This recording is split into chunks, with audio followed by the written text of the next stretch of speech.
धम्म संहिता YouTube channel के सभी दर्शकों को जय भीम, नमो बुद्धाय। मैं एडवोकेट दिलीप काकड़े हमारे प्रबोधनात्मक धम्म संहिता यूट्यूब चैनल में आप सभी दर्शकों का तहे दिल से स्वागत करता हूं। डॉक्टर बाबा साहेब अम्बेडकर लिखित the Buddha and his Dhamma ग्रंथ का प्रबोधन पर्व शुरू है। डॉक्टर अम्बेडकर पुनर्जीवित धम्म के विकास के लिए धम्म संहिता शीर्षक के अंतर्गत बौद्ध आचार संहिता निर्माण करने के लिए हम पिछले 45 साल से निरंतर कार्यरत है।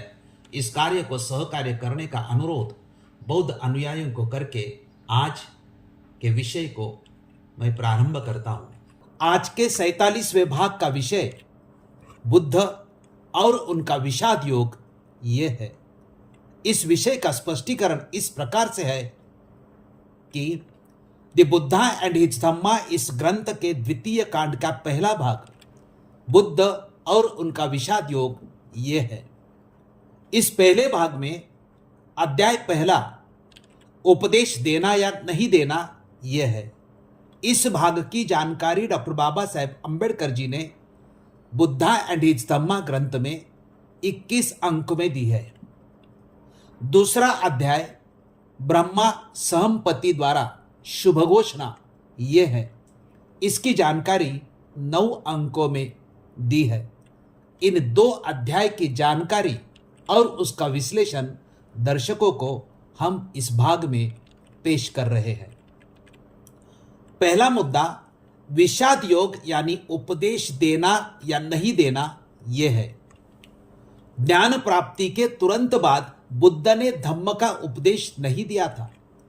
ज्ञान प्राप्ति के बाद बुद्ध ने 7 जगह पर 7 सप्ताह यानी 49 दिन चिंतन ही किया था। महाबोधि महाविहार के आसपास ये 7 जगह है। 7 सप्ताह बाद बुद्ध ने धम्म का उपदेश देने का निर्णय लिया है और पहला उपदेश ऋषिपत्तन वन में पंचवर्गीय भिक्षुओं को दिया है। बुद्ध ने इन 7 सप्ताह में जो चिंतन किया उसमें विषाद योग की बात होना स्वाभाविक लगता है। विषाद योग यानी धम्म का उपदेश करना या नहीं करना, इसके बारे में बुद्ध के मन में जो विचार आए थे उसके बारे में doctor Baba Saheb Ambedkar the Buddha and his Dhamma ग्रंथ में लिखते हैं कि बोधि प्राप्त करने के अनंतर और अपने सधम्म की रूपरेखा निश्चित कर लेने के अनंतर बुद्ध के मन में एक विचार आया। क्या उसे दूसरों को अपने धम्म का उपदेश देना चाहिए अथवा अपने ही कल्याण में रत रहना चाहिए। दूसरा मुद्दा विषाद योग के कारण का है। धम्म का उपदेश देना अथवा नहीं देना, यह जो बात बुद्ध के मन में आई थी उसके भी कारण या स्पष्टीकरण बुद्ध ने दी है। धम्म समझना और उसका अनुकरण करना कठिन है। बुद्धिमान लोग, मायाजाल में फंसे लोग, रस्म रिवाजों में बंधित लोग, ब्राह्मणी कर्मवाद में फंसे लोग, आत्मा के सिद्धांत को मानने वाले लोग, स्वार्थी लोग, ये लोग जहां फंसे हुए हैं वहां से मुक्त करना कठिन है, ऐसा विचार बुद्ध के मन में आता है।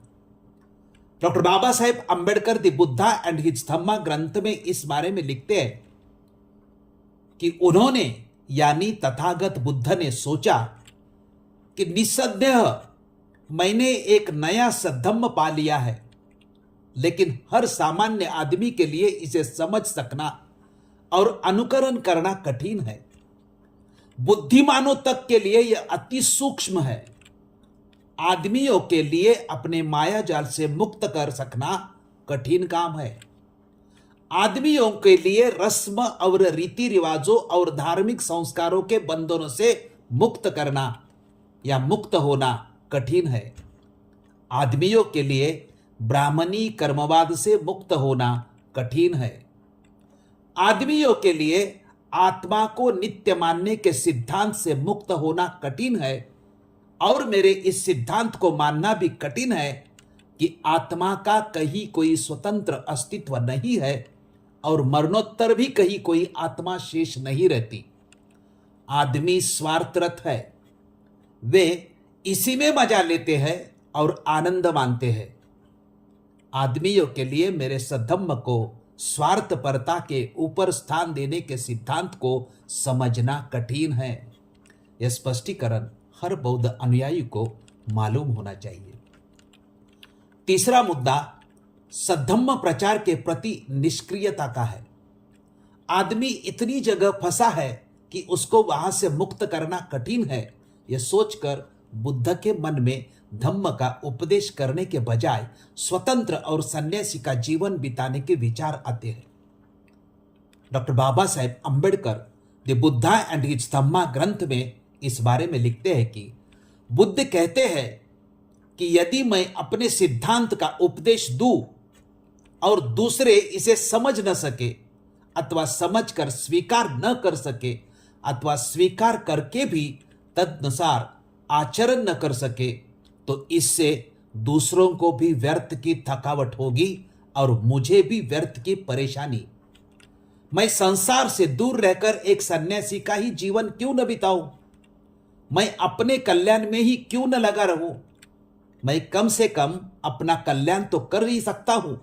इस प्रकार विचार करने से बुद्ध का मन सद्धम्म प्रचार की ओर न झुककर निष्क्रियता की ओर ही झुका।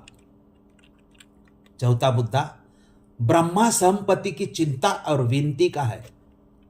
धम्म का उपदेश देना अथवा नहीं देना, इस पर जब बुद्ध सोच रहे थे तभी इस सोच से ब्रह्मा को चिंता होने लगी।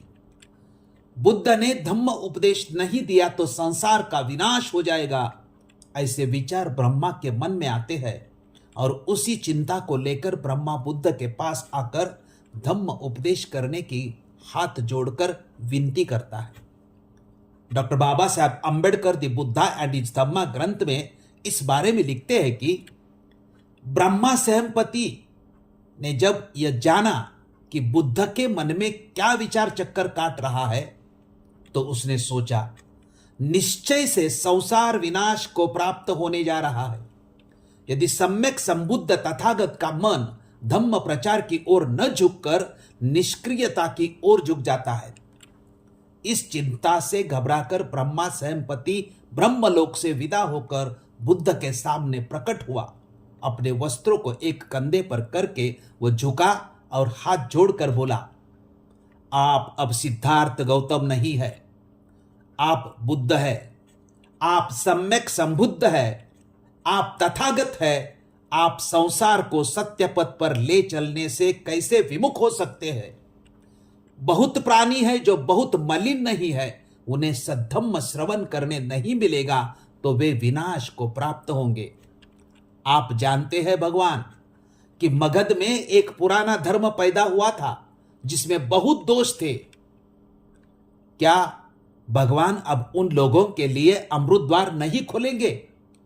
जैसा पर्वत के शिखर पर खड़ा हुआ कोई अपने आसपास के नीचे खड़े हुए लोगों को देखता है, उसी तरह के प्रज्ञा के शिखर पर चढ़े हुए भगवान, हे दुख का क्षय किए हुए भगवान, अपने आसपास के उन लोगों की ओर देखे जो दुख के सागर में निमग्न है। हे वीर, हे सार्तवाह, हे जाति क्षय, आप उठे, संसार के कल्याणार्थ विचरे, उसकी ओर से विमुख न हो। हे भगवान, आप दया करके देवताओं और मनुष्यों को सद्धम्म का उपदेश दे।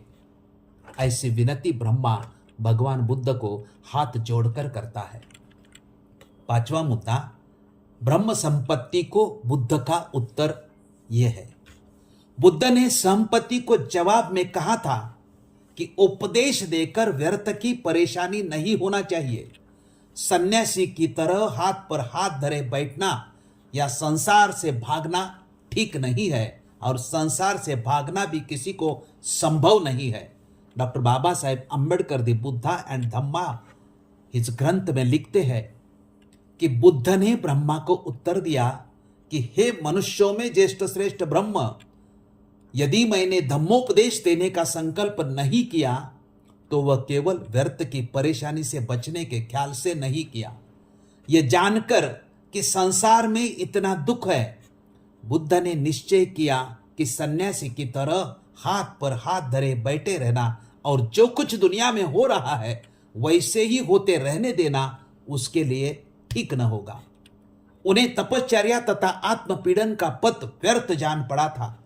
संसार से भाग खड़े होना बेकार था। एक तपस्वी के लिए भी संसार से भाग खड़े होना संभव नहीं। उन्होंने निश्चय किया कि संसार से भाग खड़े होने की जरूरत नहीं है, जरूरत है संसार को बदलकर श्रेष्ठतर बनाने की। छठा मुद्दा सद्धम्म का उपदेश देने का निश्चय का है। बुद्ध ने सब कुछ त्याग कर परिव्रज्या ग्रहण करने का कारण दुख और संघर्ष था। संसार में संघर्ष और दुख क्यों है, उसके कारण और उपाय क्या है, इसके लिए इतने कष्ट उठाए थे। अब जब उनको अपने धम्म में इसका उपाय मिला तो उसका उपदेश करना स्वाभाविक था। बुद्ध धम्म उपदेश करने का निश्चय करते हैं। Doctor Baba Saheb Ambedkar the Buddha and his Dhamma ग्रंथ में लिखते हैं कि इसके बारे में बुद्ध ने अनुभव किया कि उन्होंने संसार का त्याग इसलिए किया था कि वहां इतना संघर्ष है और वह इतने अधिक दुख का कारण है और जिसका उनके पास कोई इलाज न था। यदि वह सधम्म के प्रचार से संसार के कष्ट और दुख को दूर कर सके तो यह उनका कर्तव्य था कि वह संसाराभिमुख होकर उसकी सेवा करे, न कि निष्क्रियता की मूर्ति बनकर चुपचाप बैठे रहे। इसलिए बुद्ध ने ब्रह्मा सहमपति की प्रार्थना स्वीकार की और सद्धम्म का उपदेश देने का निश्चय किया। सातवां मुद्दा ब्रह्मा सहमपति द्वारा शुभ घोषणा का है। बुद्ध का धम्म उपदेश करने का निश्चय सुनकर ब्रह्मा को खुशी होती है और वह बुद्ध को नमस्कार करके वापस जाता है। तब जाते जाते घोषणा करता है, वो बहुत ही महत्वपूर्ण घोषणा करता है, संसार के सभी बुराई का अंत करने का उपाय बुद्ध के पास है। इससे सभी लोगों को खुशी मनाने की ब्रह्मा लोगों को आह्वान भी करता है। इसका स्पष्टीकरण डॉक्टर बाबा साहब अंबेडकर जी ने the Buddha and his Dhamma ग्रंथ में बड़ी अच्छी तरीके से दिया है। बाबा साहब लिखते हैं कि ब्रह्मा सहमपति यह सोचकर कि मैं जनता को उपदेश देने के लिए बुद्ध को प्रेरित करने में सफल हो गया हूं, बड़ा प्रसन्न हुआ। उसने बुद्ध को नमस्कार किया, प्रदक्षिणा की ओर विदा हो गया। लौटते समय जाते जाते वह यह घोषणा करता रहा कि इस शुभ संवाद को सुनकर प्रसन्न हो। हमारे भगवान बुद्ध ने संसार की बुराई और कष्ट का मूल कारण जान लिया है।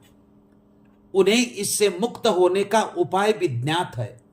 जो निराश है, जो दुखी है, उन्हें बुद्ध संतोष प्रदान करेंगे। जो युद्ध त्रस्त है उन्हें शांत करेंगे। जिनकी हिम्मत टूट गई है उनकी हिम्मत बंधाएंगे। जो दलित है, जिस पर अत्याचार हुए हैं, उन्हें वह आशावान बनाएंगे। आप लोग जिन्हें दुनिया के झंझट सहन करने पड़ते हैं, आप लोग जिन्हें दुनिया में भयानक संघर्ष करना पड़ता है, आप जो न्याय की आशा लगाए रहते हैं, आप ये सुखद संवाद सुनकर प्रसन्न हो। जो आहत है वे अपने जख्मों को भरा समझे। जो भूखे हैं वे अपने को भोजन प्राप्त हुआ समझे। जो थके हैं वे अपने को विश्राम प्राप्त समझे। जो तृष्णा से व्याकुल है वे अपनी प्यास बूझी समझे। जो अंधकारग्रस्त है वे अपने आप को प्रकाश में समझे। जो परित्यक्त है वे अब खुशी मनाए। बुद्ध के सिद्धांत में एक ऐसी उत्कट प्रेरणा है कि जो परित्यक्त है अथवा जिनका कोई नहीं है उन्हें अपना बना लेने की इच्छा होती है। जो नीचे गिरा दिए हैं उन्हें ऊपर उठाने की इच्छा होती है और जो पददलित है उनके लिए आगे बढ़ने का समता का राजपथ है। जो धम्म सधम्म है और उनका उद्देश्य है कि पृथ्वी पर सधम्म का साम्राज्य स्थापित हो। उनका धम्म सत्य है, संपूर्ण सत्य है, सत्य के अतिरिक्त कुछ नहीं, अर्थात सत्य ही सत्य है। धन्य है भगवान बुद्ध, क्योंकि उनका पथ बुद्धि का पथ है और वह मिथ्या विश्वासों से मुक्ति का मार्ग है। धन्य है वे भगवान बुद्ध जो मध्यम मार्ग का उपदेश करते हैं। धन्य है वे भगवान बुद्ध जो शांति प्रद निर्वाण का उपदेश देते हैं। धन्य है वे भगवान बुद्ध जो मैत्री करुणा की शिक्षा देते हैं और भ्रातृभाव की, ताकि आदमी अपने मानव बांधवों को बंधनों से मुक्ति लाभ करने में सहायक हो सके। 8वां मुद्दा इस प्रकार है कि इस भाग में ब्रह्मा का संदर्भ आया है।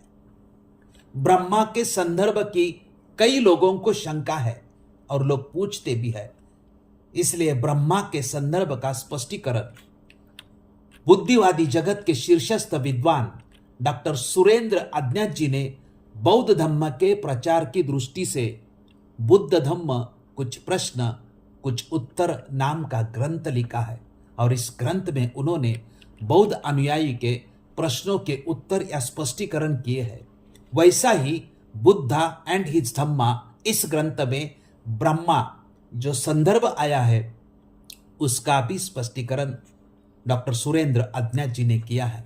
डॉक्टर सुरेंद्र अज्ञात का स्पष्टीकरण उन्हीं के शब्दों में जैसा ही वैसा यहां मैं प्रस्तुत करता हूं। डॉक्टर सुरेंद्र अज्ञात लिखते हैं कि जब बुद्ध को ज्ञान प्राप्त हो गया तब ब्रह्मा टपक पड़े। जब सिद्धार्थ ज्ञान की खोज में थे तब तो कोई ब्रह्मा कहीं दिखाई नहीं दिया और न कभी किसी ब्रह्मा ने उनके ज्ञान को प्राप्त करने में मदद की।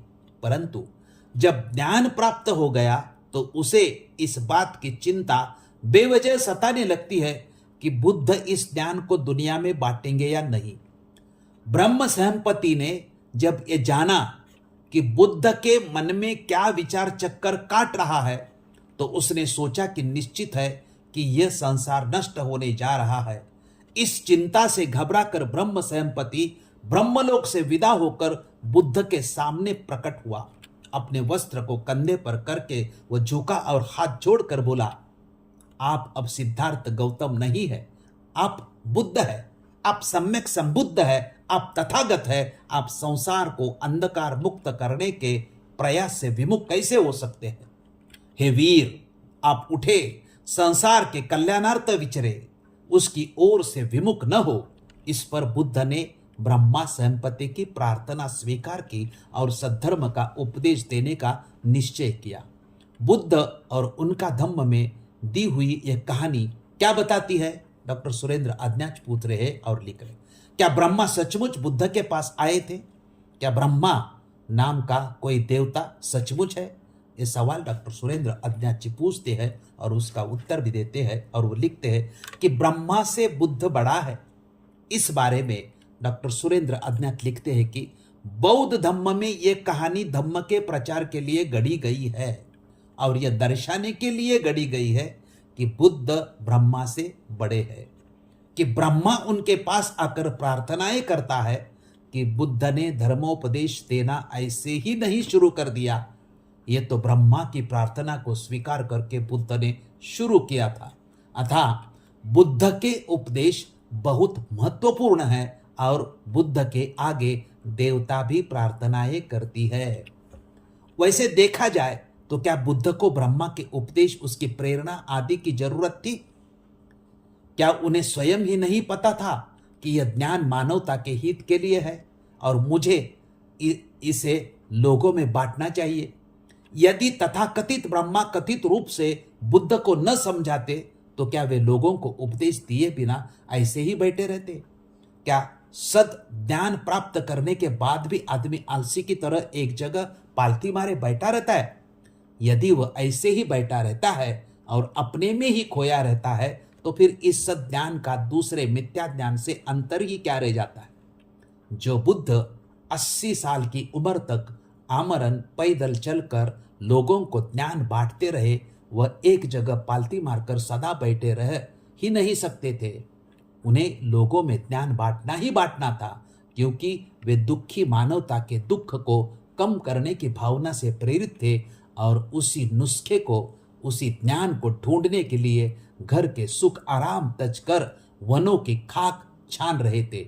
कभी किसी आश्रम में तो कभी किसी आश्रम में, ब्रह्मा की कहानी केवल ब्राह्मणवादी लोगों को बुद्ध की श्रेष्ठता बताने के लिए गढ़ी गई, उन्हें यह बताने के लिए कि हमारे बुद्ध को तुम्हारे ही देवता ब्रह्मा ने प्रार्थना की थी, तभी वे उपदेश दे रहे थे, नहीं तो दुनिया इस अंधेरे में ही रह जाती। यह स्पष्टीकरण डॉक्टर सुरेंद्र अज्ञात जी ने अपने पुस्तक में किए हैं। वो सभी स्पष्टीकरण मैं आपके सामने रखा हुआ हूँ। बुद्ध और उनका विषाद योग, इस भाग में बुद्ध ने धम्म उपदेश देना या नहीं देना, इसके कारण और ब्रह्मा के द्वारा विनती और शुभ संदेश की घोषणा का अध्ययन से ये अनुमान स्पष्ट होता है कि बुद्ध का धम्म संसार की हर बुराई पर उपाय है। उनका धम्म सत्य है, संपूर्ण सत्य है, सत्य के अतिरिक्त कुछ नहीं, अर्थात सत्य ही सत्य है। बुद्ध और उनका विषाद योग, इस भाग की जानकारी और स्पष्टीकरण सुना और देखा, उसके लिए सभी दर्शकों को आभार व्यक्त करता हूँ। धन्यवाद।